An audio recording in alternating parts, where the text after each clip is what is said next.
안녕하세요. 해양로봇, 인공지능, 그리고 가상현실에 대해서 오늘 강의를 하게 된 선박해양플랜트 연구소의 김기훈이라고 합니다. 반갑습니다. 우선은 영화 속 로봇, 인공지능에 대해서 이야기를 해보도록 하겠습니다. 제가 오늘 준비한 영화는 여러분이 잘 아시는 아이언맨, 그리고 엑스마키나, 채피, 그리고 리얼스트리인데요. 여러분 혹시 튜링 테스트라는 것을 아시나요?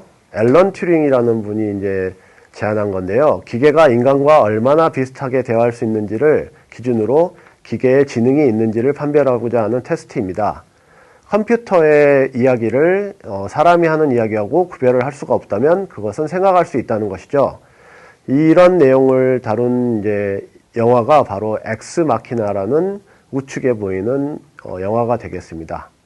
이 영화에서는 이 로봇을 테스트를 하러 이제 들어가게 됩니다. 거기에서 마치 이제 이 로봇이 진짜 사람인 것 같다는 착각을 하게 됩니다. 그래서 이런 영화를 이제 여러분이 나중에 보시게 된다면은 튜링 테스트에 대해서 이제 한번 이해해 볼 수가 있게 되겠습니다. 그리고 여러분이 잘 아시는 아이언맨인데요. 여기에 보이는 이런 가상현실들은 가장 진보된 형태의 어떤 로봇과 인공지능 기술이라고 할 수가 있습니다. 이 자비스라는 로봇은 여러분이 잘 알다시피 인간의 손동작과 대화하면서 어떤 기술을 이제 대화하면서 개발할 수도 있고, 그것을 통해서 우리 이제 주인공이 아이언맨을 개발하게 되죠. 그리고 이 채피라는 영화가 있는데요. 이 채피라는 영화에서는 아이처럼 처음부터 로봇을 키우게 됩니다. 이런 부분이 굉장히 지금까지의 인공지능이나 로봇 기술과는 다른 부분이 되는데요. 이 영화도 여러분이 한번 꼭 보셨으면 좋겠습니다. 그리고 이 영화는 리얼스트리라는 영화인데요. 지금 현재 로봇 기술하고 약간 가장 비슷한 영화라고 할 수 있습니다. 그래서 여기서는 이 주인공 아빠인데요. 아빠가 어떤 동작을 하게 되면 로봇이 그 동작을 그대로 하면서 어떤 다른 그 싸움하는 로봇들과 경쟁하면서 승리하는 그런 내용이 되겠습니다. 굉장히 재미도 있으니까 꼭 한번 보시기를 바랍니다. 여태까지는 이제 그 영화 속의 로봇을 봤는데 지금부터는 현실 세계에 있는 로봇을 보겠습니다. 가장 발전된 AI 로봇 4종인데요. 이 첫 번째 로봇은 디짓이라는 로봇으로서 이렇게 어떤 물체를 이동할 수 있는 능력을 가지고 있습니다. 다음으로는 일본의 페퍼라는 로봇인데요. 이 로봇은 사람들과 이렇게 상호작용을 하면서 쇼핑을 하는데 도와준다든지 음식점에서 음식을 서빙하는 데 도움을 주기도 하고 숙박업소에서 이렇게 도움을 주기도 합니다. 이렇게 이제 춤을 추면서 사람들과 같이 이제 이렇게 상호작용을 하기도 한다는 것이 이 로봇의 가장 큰 특징이 되겠습니다. 그 다음에 이쪽 로봇은 보스턴 다이나믹스라는 회사에서 만든 아틀라스라는 로봇인데요. 이 로봇은 이 다이나믹스라고 하죠. 이 움직임에 있어서는 가장 훌륭한 능력을 보유하고 있습니다. 그리고 수중 로봇 중에서는 아쿠아노시라는 로봇인데요. 이 로봇은 변신을 할 수가 있습니다. 이 영상에서 보시는 것처럼 처음에는 이제 그 물고기 모양처럼 다니다가 작업하는 상태가 되면 로봇팔을 가진 형태로 변신이 되어서 어떤 작업을 수행하는 능력을 가지고 있습니다. 그 다음으로는 이제 선생님이 가지고 온 선박해양플랜트 연구소에서 연구하고 있는 해양 로봇을 소개해 드리도록 하겠습니다. 대표 선수로는 이렇게 그림에 보이는 해미레, 미네로, 크랩스터가 있는데 오늘은 시간 관계상 해미레와 크랩스터를 소개해 드리도록 하겠습니다. 크랩스터의 이제 하이라이트 영상인데요. 한번 영상을 함께 보시죠. 일단은 CR200이라는 로봇의 그 진수라는 물속에 이제 처음으로 들어가는 영상과 그 다음에 스캐닝 소나라고 물속에서는 이 물속을 잘 볼 수가 없거든요. 그래서 이런 소나라는 영상 장비를 통해서 물체를 인식할 수가 있습니다. 그리고 이것은 이제 바다에서 문화재를 찾아내는 그런 모습입니다. 그리고 CR200의 형제인 CR6000 영상인데요. CR200이나 6000이라는 것은 그 로봇이 들어갈 수 있는 심도를 설명하고 있습니다. CR200은 200m까지 잠수할 수가 있고요. CR6000은 6000m까지 잠수를 할 수가 있습니다. 이것은 이제 실외역에서 CR6000이 실외역 테스트를 하는 장면인데요. 보시다시피 이제 배에 실어서 가서 물에 넣어서 이제 작업을 하게 됩니다. 우리가 보면은 마치 우주 속에 있는 장면 같다는 생각이 듭니다. 그 다음으로 보여드릴 로봇은 6000m급 심해 무인잠수정 해미레입니다.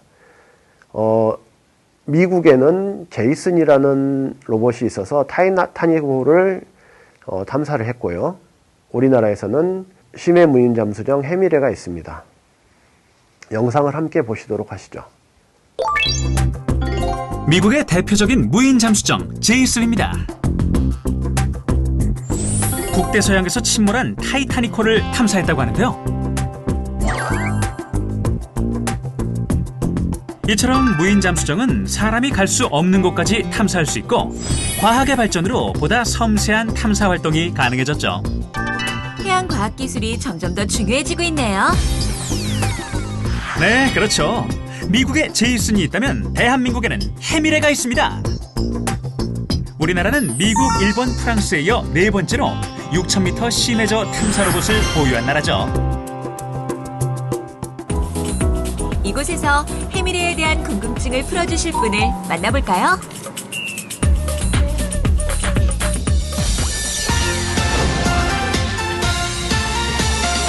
한 2001년부터 2007년 4월까지 개발했습니다. 근데 이제 그 제작에 들어갈 때 그 이름을 공모를 했어요. 바다의 미래 최고 점수를 받아가지고 바다의 미래가 됐고 바다를 누비라는 뜻으로 해누비입니다. 그래서 이렇게 해미레 해누비 이렇게 해서 형제로 그 잠수정에 돼 있습니다. 바다에 투입되고 있는 해미레 해누비 형제. 둘은 항상 팀플레이로 바다를 탐사하는데요. 해미레가 추진력을 이용해서 자유롭게 움직인다면 해누비는 모선과 해미레를 이어주는 중계기 역할을 한답니다. 해미레가 가는 곳엔 해누비가 함께한다. 왠지 든든하네요. 해미레 같은 형태는 ROV라고 하는데 그 ROV는 어떻게 보면 이제 케이블이 연결돼 있기 때문에 사람이 배 위에서 조종을 할 수 있어서 해미레는 무선 조종도 가능하다고 하는데요. 다만 원활한 조종을 위해 보통은 유선으로 조종한다고 합니다. 심해 6000m에서도 사람이 직접 제어하기 때문에 섬세한 탐사 활동이 가능한 것이죠. 그렇군요. 그럼 해미레의 추진 방식은 뭔가요? 해미레에는 6개의 프로펠러가 있는데요. 이것을 이용해서 바닷속을 이동한답니다. 맞습니다. 는 폭이 1.8m, 높이가 2.2m, 길이 3.6m, 총무게 4.2톤에 달하고요. 잠시 해미레가 움직이는 모습을 볼까요? 해미레는 로봇팔로 잡는 동작을 할 수 있는데요. 이 동작을 사람이 직접 조종해 구현한답니다. 정말 해미레는 섬세한 작업이 가능한 로봇이네요. 그럼요. 이렇게 해양 생물을 수집하거나 심지어 장비에 뚜껑을 다음으로는 드론 관련 기술을 설명드리도록 하겠습니다. 우선 상용 드론 중에 하나인 DJI의 마빅 프로에 대해서 영상을 보여드리고요. 그리고 이런 드론을 이용해서 자동 매핑을 할 수가 있거든요. 그 영상을 보여드리도록 하겠습니다. 첫 번째 영상은 DJI의 마빅 프로에 대한 영상입니다. 이 드론들은 보통 촬영 목적으로 이제 사용이 되는데요. 이렇게 아주 작은 소형의 기체로서도 잘 비행이 되고 자동 촬영이 가능하기 때문에 어떤 이런 여행을 가거나 이런 상황에서 자기 자신을 찍는데도 사용될 수 있고 많은 부분에서 이제 사용이 가능합니다. 저 같은 경우는 이제 인공지능을 위한 데이터 취득에 사용하고 있고요. 여러분도 이제 이 여행에서 나를 찍는다든지 아니면 연구용 어떤 특정 목적을 가지고 이런 드론들을 사용할 수가 있게 되겠습니다. 이 DJI 마빅 프로의 가장 중요한 기능은 바로 저 짐벌이라는 카메라를 탑재한 그 부분이 되겠는데요. 드론이 이렇게 비행을 하는 중에 흔들리더라도 카메라 영상은 마치 삼각대에 세워놓고 찍은 것처럼 아주 안정적으로 나오게 됩니다.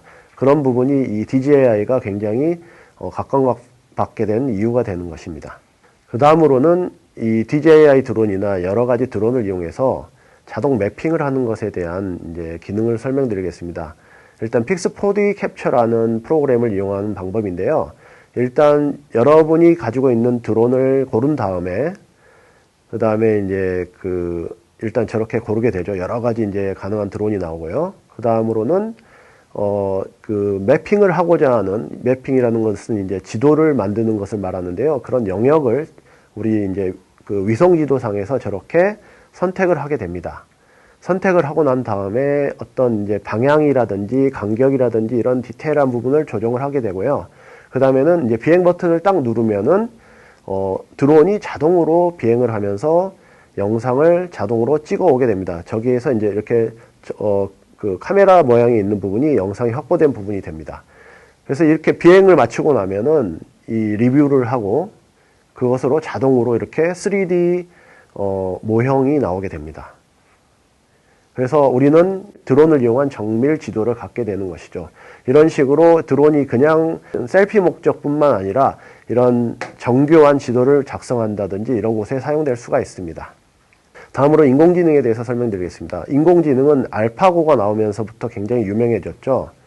그래서 이제 IBM의 왓슨이라든지 알렉스넷, 그 다음에 구글넷, 그런 네트워크들이 이제 굉장히 유명하고요. 언어로는 그 전에는 이제 C++ 같은 언어가 있었는데 이제는 파이썬 같은 굉장히 쉬운 언어가 나오면서 누구나 쉽게 코딩을 할 수 있는 시대가 열렸다고 볼 수 있습니다. 이 딥러닝의 어떤 신경망 구조는 우리의 뇌와 같이 이렇게 얽히고 설켜 있습니다. 그래서 어떤 이미지를 보게 되면은 여러 개의 단계를 거쳐서 이 알고리즘이 이해를 하게 되는 것이죠. 그 다음에 이 마지막 이쪽 부분에서 매핑을 해서 이것이 자동차인지 어떤 사물인지를 인식하게 되는 것입니다. 딥러닝의 예를 들면 물체를 개다, 고양이다 이렇게 인식하는, 식별하는 부분이 있고요. 제일 첫 번째 것.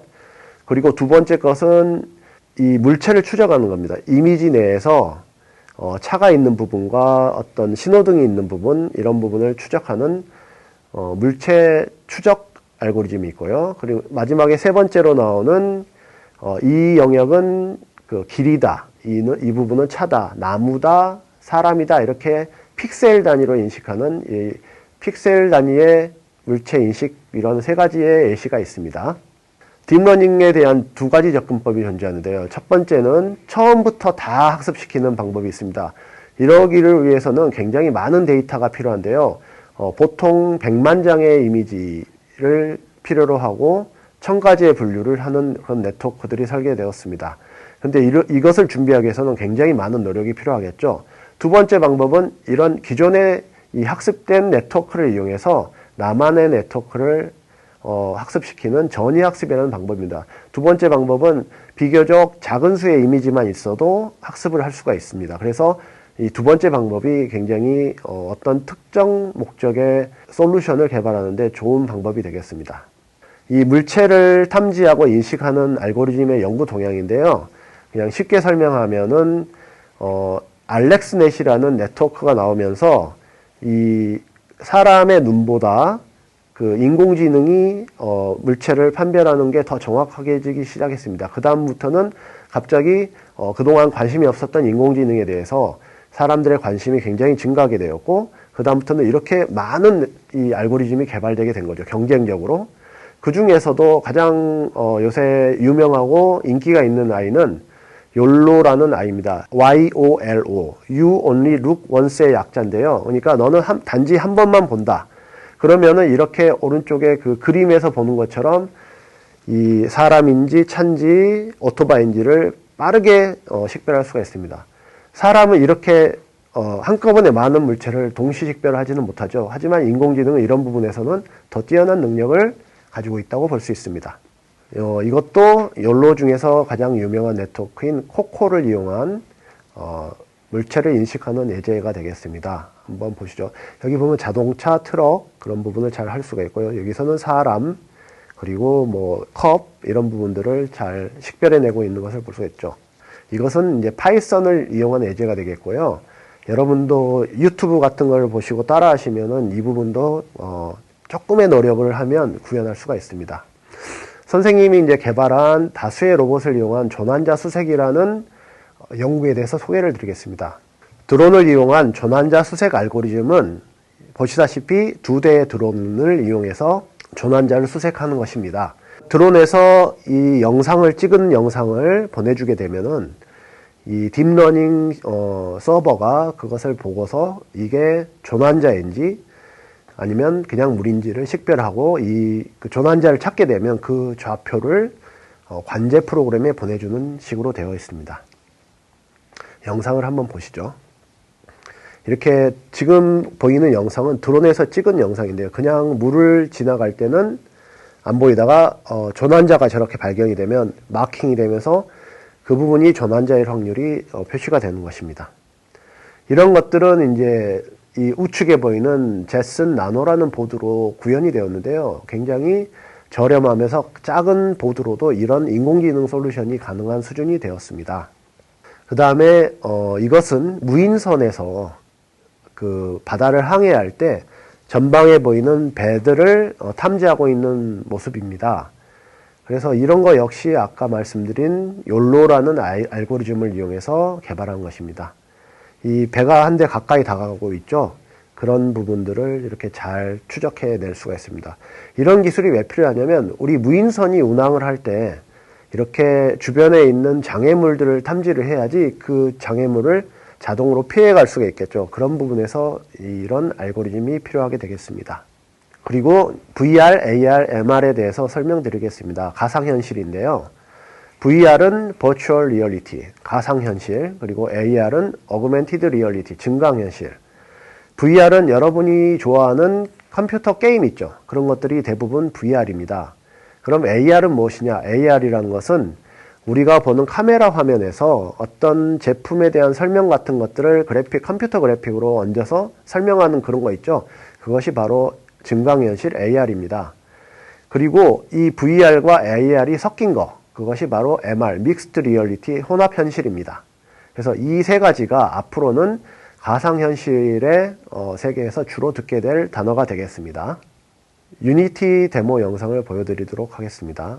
이것은 이제 요즘 각광받는 게임 그래픽 엔진에는 유니티하고 언리얼 두 가지가 있습니다. 양대 산맥인데요.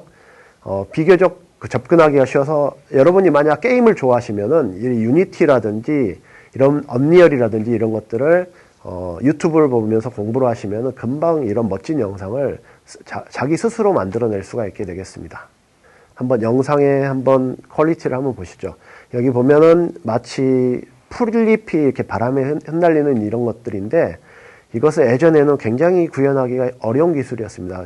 하지만 지금은 마치 실제처럼 영화처럼 이렇게 만들어낼 수 있는 수준에 이르렀습니다. 이런 빛이 이렇게 들어오고 있는 이런 부분이라든지 이런 것들이 컴퓨터의 발전으로 알고리즘의 발전으로 굉장히 쉽게 구현할 수가 있게 되겠습니다. 그리고 이제 이 가상현실과 관련돼서 저희 연구소에서 하고 있는 시포스라는 프로젝트를 설명드리도록 하겠습니다. 시포스 프로젝트는 이 가시화 솔루션을 이용해서 우리 수중 로봇, 바닥에서 기어가는 크롤링 타입의 로봇인데요. 실제 수중 로봇이 있고 그 다음에 위쪽에서는 이런 VR 가시화 모듈이 있고요. 이것들을 이제 통신으로 연결해서 아래에서 실제로 로봇이 움직이면 위쪽에서도 똑같이 가상현실 이 게임 같은 그래픽이 움직이는 것을 구현하는 프로젝트가 되겠습니다. 이 영상을 한번 보시죠. 지금은 1차년도 연구라서 약간 아까 앞서 보여드렸던 그 가시화 모듈에 비해서 조금 썰렁하다 이렇게 보실 수도 있는데 나중에는 이제 저런 로봇이 움직일 때 뭐 흙이 이렇게 밀려난다든지 아니면 흙이 튄다든지 이런 이 효과가 추가가 되고 그리고 소리가 추가가 되면 정말 게임같이 멋진 실제 같은 그런 영상을 얻을 수 있을 거라고 생각하고 있습니다. 자, 이제 마무리를 하도록 하겠습니다. 제가 여러 가지 일단 로봇 그리고 인공지능 그리고 VR 기술에 대해서 설명을 드렸는데요. 여러분이 이것을 이제 나도 이런 것을 한번 직접 해보고 싶어 이런 것을 했을 때 어디서 배워야 될까요? 제가 오늘 설명드린 대부분은 유튜브에 다 있습니다. 요새는 가장 무언가를 배우기 쉬운 내용이 유튜브에 다 들어가 있거든요. 여러분들이 수고를 해서 그런 무료로 강의 영상을 올려주고 있기 때문에 여러분이 관심이 있는 부분이 있으면 로봇이라든지 인공지능이라든지 가상현실에 대해서 유튜브에서 공부를 해보실 수가 있게 되어 있습니다. 그리고 이제 제가 추천드리고 싶은 거는 영어는 대부분 자료가 영어로 돼 있고 한글로도 이제 요새는 많이 있는데 조금 깊어지게 되면은 영어가 이제 많이 나와서 영어를 조금 열심히 공부를 하는 게 좋을 것 같습니다. 그리고 코딩에 있어서는 파이썬이라는 언어가 조만간 지금 이미 대세가 되어 있지만 특히나 여러분이 이제 컸을 때는 대세가 될 것 같습니다. 뭐 스크래치 같은 거는 여러분 좀 해보셨죠? 그래서 이제 그 파이썬을 좀 잘하게 되면 이런 앞서 보여드렸던 것들이 굉장히 쉽게 구현될 수 있을 것 같습니다. 그런데 가장 최고 고수는 누가 되냐면 가장 깊어지게 되면 결국 수학을 잘하는 친구가 최고 고수가 될 수 있습니다. 네, 그래서 영어 그리고 파이썬, 수학 이렇게 세 가지를 조금 열심히 하시면 이런 것들을 여러분이 직접 하실 수 있을 것 같습니다. 해양 로봇, 인공지능 그리고 가상현실에 대해서 이야기를 한 선박해양플랜트 연구소의 김균이었습니다. 감사합니다.